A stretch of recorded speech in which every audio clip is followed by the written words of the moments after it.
if we're just comparing the talent and they were both on the same team, Mixon would be the superior back for sure. Yeah, but from a fantasy perspective, we got to look at opportunity, what team they are in, what offense they're in. And right now, I think Chris Carson is in the better system.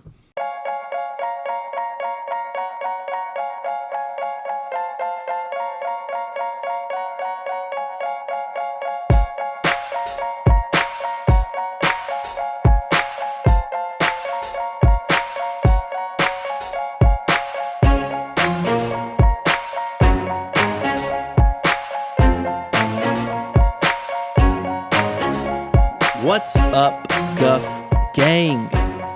Grown-up fantasy football is back yet again. It is Thursday, my dudes. James Reiner, Zach Maziarz, Joey Marino here. Grown-up fantasy football. Big day today. Big day, guys, right? What are we talking about? James, what are we talking about today? We are talking about two outstanding running backs who have been nagged by injuries this season and been laying down fantasy owners, and we are going to discuss and analyze and tell you who we think's the better back the rest of the season. That's right. Zach, who are those two backs that we're talking about? Well, Joey, we have two running backs, Joe Mixon and Chris Carson. This is going to be interesting. Both coming off injuries. Both pretty good running backs, so I'm excited. I am too. I think we're all excited. I think the Guff Gang is excited, and they should also be excited because, hey, we're all here, but you never know what can happen. So we want to ensure this channel by getting subscriptions to the channel. That keeps the show running. That keeps all three of us here alive and well. And it's just it's a good thing to do, you know? It's wholesome. Have some charity. Yeah, it's very wholesome. You know, it's a nice gesture of appreciation. So hey, if you appreciate this kind of fantasy content that we're putting out there for you, be sure to like and subscribe. But boys, I think it's time. Joey, should we tell them? Sorry. James almost had to miss this episode because his dad, they thought he had a clogged butt cheek, but it was a false alarm. So I'm telling you guys, those subscriptions, they really do keep us healthy, but our families healthy as well. So, yeah, just a little peek into our weird personal lives, where we have medical issues related to fantasy football. Yeah, all the time. Just a little crack into it. But I think it's time we enter the Fantasy Showdown arena.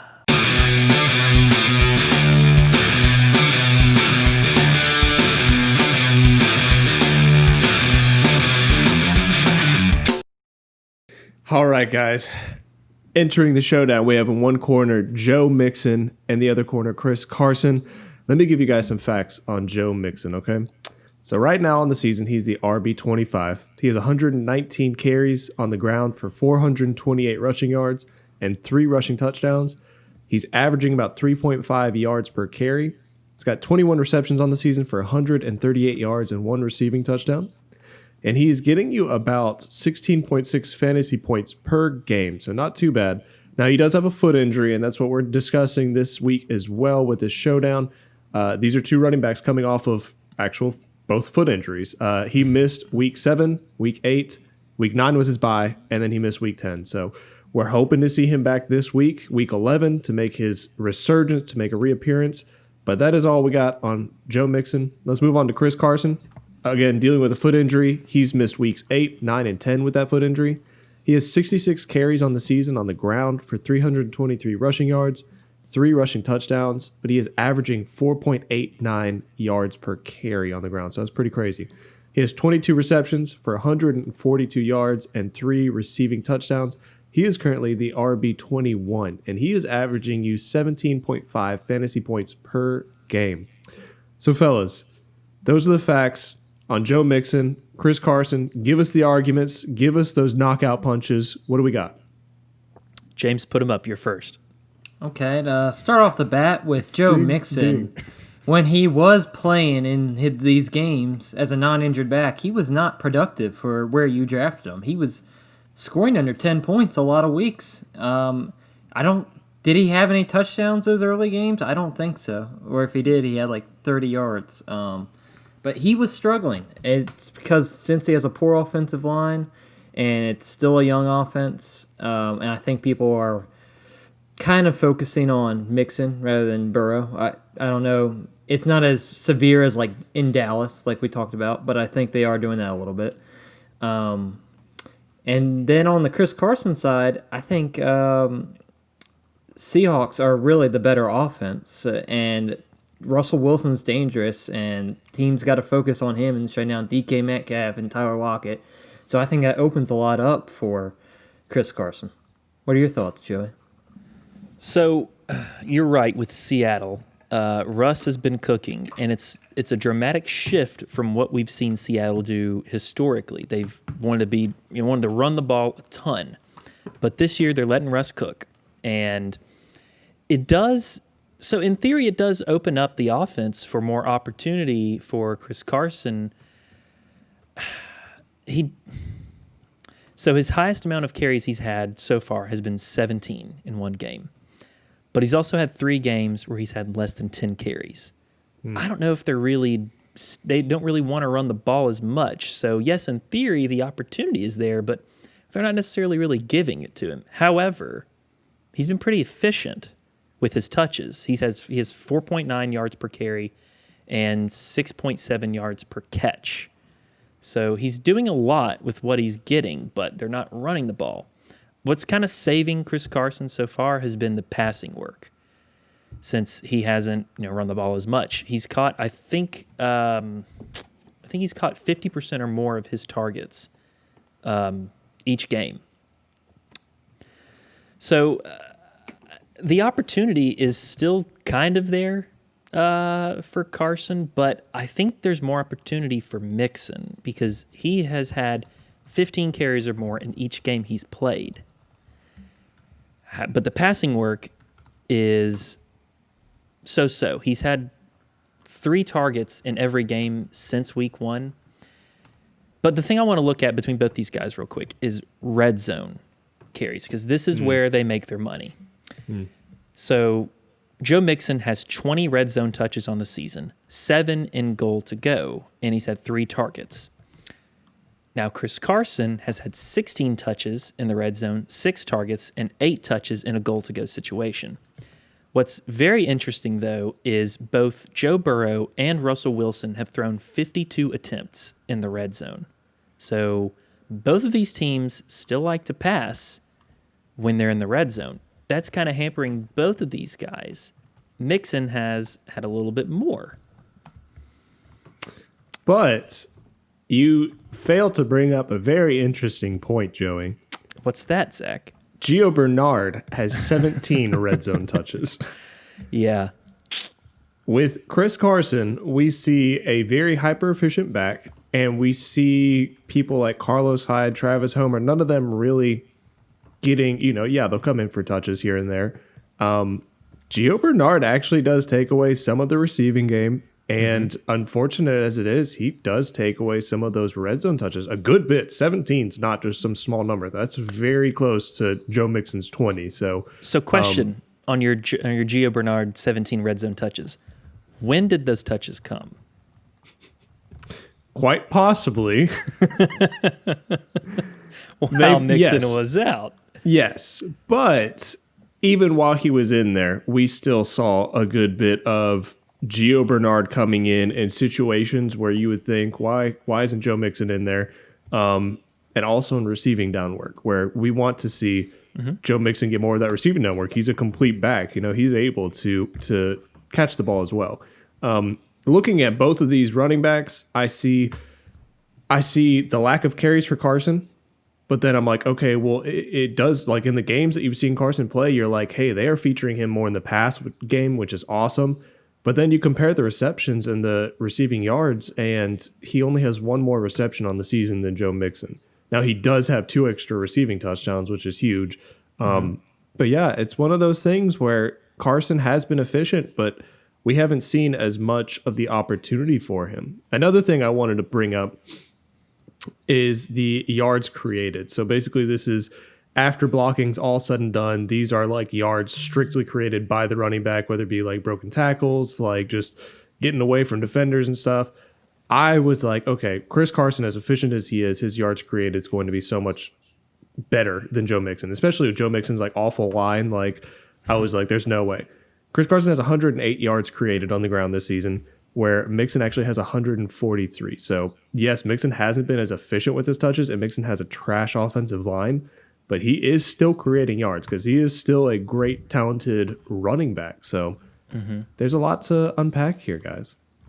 So to talk about the talent a little bit, if we were just comparing these two on the same team, I think Joe Mixon is the much more talented back between the two. You know, Chris Carson was a 7th-round draft pick. Joe Mixon was an early draft pick. Joe Mixon's 40 time, 4.43. Carson a 4.58. Mixon significantly faster and more athletic, in my opinion. They're actually about the same size, too. So from a physical and strength running standpoint, Mixon's about the same. He's 6'1", 220. Carson's 5'11", 223 is what they're listed as. So if we're just comparing the talent and they were both on the same team, Mixon would be the superior back for sure. But from a fantasy perspective, we got to look at opportunity, what team they are in, what offense they're in. And right now, I think Chris Carson is in the better system. Yeah, definitely. I think so too, yeah. And if we look at, like Joe Mixon does get the opportunity, but I think he brought this up earlier, James. He really has had just one good game for you where he scored like 39 points or something. Other than that, he's only been above 15 points just one time. Meanwhile, Chris Carson's hit over 15 fantasy points in 4 out of his 6 games that he's played this year. So, yeah, he's making the most with his touches. Mixon may be getting more touches, but just because of how high-powered the Seattle is, Carson really has been a lot more efficient with him. It's kind of like, you kind of expected a drop-off when they started letting Russ cook. But Carson's been involved in the passing game, and I think that's what's helping him a lot, too, to get to double-digit points just about every week. Another thing I was going to bring up is the injury. So both of them have that mid-foot sprain, and they both missed, I think, 2 or 3 games each. Do we think that, when they come back off of here, are they going to be as productive as they've been? Is Gio Bernard, or maybe like Alex Collins or Carlos Hyde, going to take some of the load off for them? Are they going to be on a pitch count? What do we see happening in the future with these guys? I've never personally had a mid-foot sprain. So Really? You haven't? No, You should try it. Yeah, definitely. Mid-hand sprain, yes. Mid-ankle sprain. Not the same. But, foot sprain, I'm not honestly sure. I know, like, recovery-wise and stuff, they're both getting back to playing. I know Chris Carson's insanely tough, too. Like, I'm pretty sure, like, he was trying to play that week after he actually injured his foot. I don't really see either of these people on snap counts, though. I don't see... well, there is a danger, I guess. With Seattle, they're like always in contention. So, you would naturally want Chris Carson back, want him healthy, want him getting majority of touches. With the Bengals, on the other hand, who knows if it took Mixon longer to heal from this, or maybe like he wasn't 100%, so they limited his touches, and then you get a couple games in and they're like, hey, we don't really have much of a season left. They might just limit it and do 50-50, with Gio just to preserve him. So, especially after that long-term contract they gave him. So, yeah, that is a concern. Didn't think about that. I'm not too concerned about their usage. I think the coach says they're going to play, I think they're going to play with their usual snap count. They're just both too good to keep off the field, in my opinion. Yeah.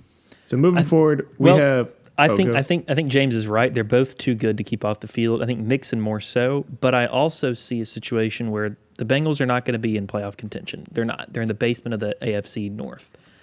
I don't think they're going to rush Mixon out there. And if he starts feeling bad, or if his foot starts hurting again, they may pull him and rest him for the rest of the game or maybe another game because they've got someone capable in Gio Bernard. Now, plus, they're going to be behind a lot. Throw the ball. We could say the same thing about last year too, though, with Mixon. So I'm like teeter-tottering back and forth with this.